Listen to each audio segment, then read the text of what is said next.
Ibeju-Lekki. You know, it's been a major talk of business and economies in our city, Lagos. And now that was supposed to translate into an impact for our nation, Nigeria, where the Dangote Refinery that is estimated to be in several billions of dollars, right? And then we have the Deep Sea Port. We have the Free Trade Zone there as well. We have the proposed international airport. And then that same corridor, the coastal line that runs from Lagos to Calabar is going through that place as well. What's your take about all that is going on there, right? Is it a destination for people to invest? What would you say about all that has been said about that place and then what it is right now? All right, thank you very much for having me again. I really appreciate it. Now, Ibeju-Lekki is a powerhouse and it's supposed to be a financial powerhouse. And however, as it is today, there is still a lot that needs to be done for that to really be materialized. Okay. This has been on for more than a decade now. You know, right. I remember my first time in Ibeju-Lekki was about 13 years ago. And that was when Free Trade Zone was just starting. You know, it was just defense and all of those basic things. Dangote Refinery has not started at that time. You know, so all of these things are there. And it's supposed to create a new level of prosperity, not just for Lagos, but for Nigeria as a whole. Because whatever happens in Lagos happens in Nigeria. Okay. And so, however, as of today, we still have a lot that has not been done. A lot has not been done as far as the Ibeju-Lekki is concerned. Those speculations has been made, properties have been sold on those promises. People have emptied their savings and their pensions to be able to buy properties within that axis. But nevertheless, there's still a lot that needed to be done. But if you look at it, and if it is a prophecy, we will say that the Ibeju-Lekki is supposed to be a financial powerhouse. But it's not yet a financial powerhouse where it's supposed to be. Why is the Free Trade Zone still looking empty? Yes. Yeah, the Free Trade Zone is looking empty because many things are involved. Number one, Free Trade Zone is a partnership between Lagos State and some foreign companies. And at the same time, if you have been there of recent, you will notice that there is a big high rise, you know, more or less about 9 to 10 floors that have been fully built. And things are going on there. However, Free Trade Zone as a whole is bigger than just Free Trade Zone. Free Trade Zone, it's the entirety of that zone, starting from where the trade zone begins. So Dangote is under the Free Trade Zone. The petrochemical is under the Free Trade Zone. Fertilizer is under the Free Trade Zone. Power oil is under the Free Trade Zone. All of the companies, the St. Nicholas hospitals, and all of the Shell and all of those people that have found themselves in that area, they are all operating under the Free Trade Zone. So Free Trade Zone is bigger than the building called the Trade Zone itself. However, a lot of businesses still supposed to find expression in that place, but I don't think the policy yet is favoring a lot of people to be able to move business. Because the goal of the Free Trade Zone is for people to look at the tax friendliness of the zone and begin to move their businesses there so that they can start operating their headquarters and all of those things from that zone.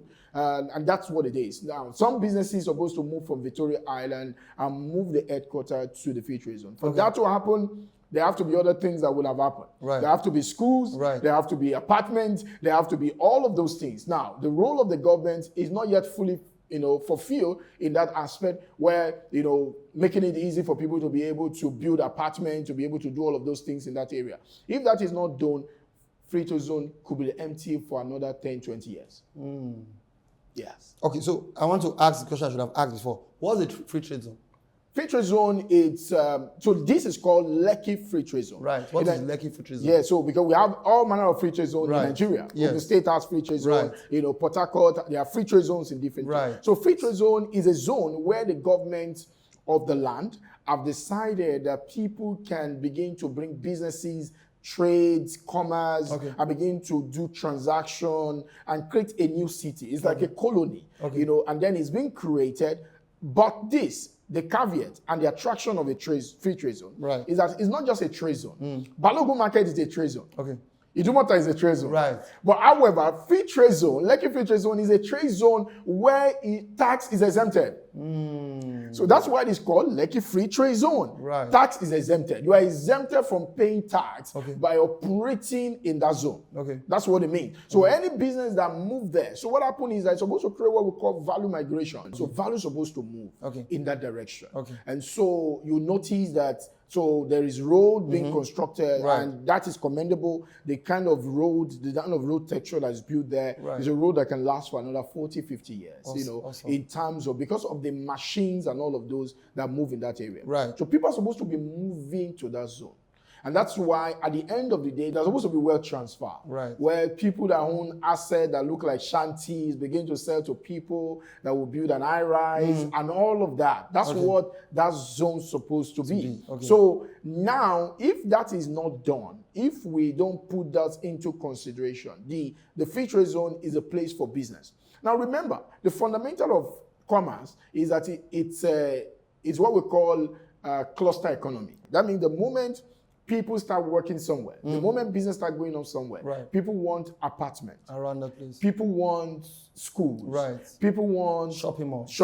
Right. So it's a cluster economy. So at the end of the day, the moment commerce shows up in a place, and that is the whole idea of trade zones, is that if we bring a trade zone somewhere and big businesses move there. For instance, Dangote has average of 40,000 people working, according to Business Day, 11,000 foreigners and 29,000 Nigerians. Right. That's not joke. Where you can have a congregation of about 40,000 people, 11,000 foreigners working. That's not a joke. Without their family members counted. Exactly. So that's a lot. That's a lot happening. However, ecosystem is happening in ecosystem. You must make it easier for people to be able to build apartments. You must make it easier for people. Because without apartments, without all of those things occurring, that becomes like a ghost town. And it becomes very dangerous for anything to happen there, because it means that you will still create a menace. It means that guy have to work there and then move out of that zone to another place. At the end of the day, people come in the morning, and that is not what it is. The commuting time of the people have to be reduced. For that to happen, there have to be friendliness in working with people. And that is what happened right now. So free trade zone, a lot needs to happen. Epe Ibeju-Lekki is a powerhouse, like I said before. However, this powerhouse is still a potential. And you know one thing about potential? Potential can be destroyed.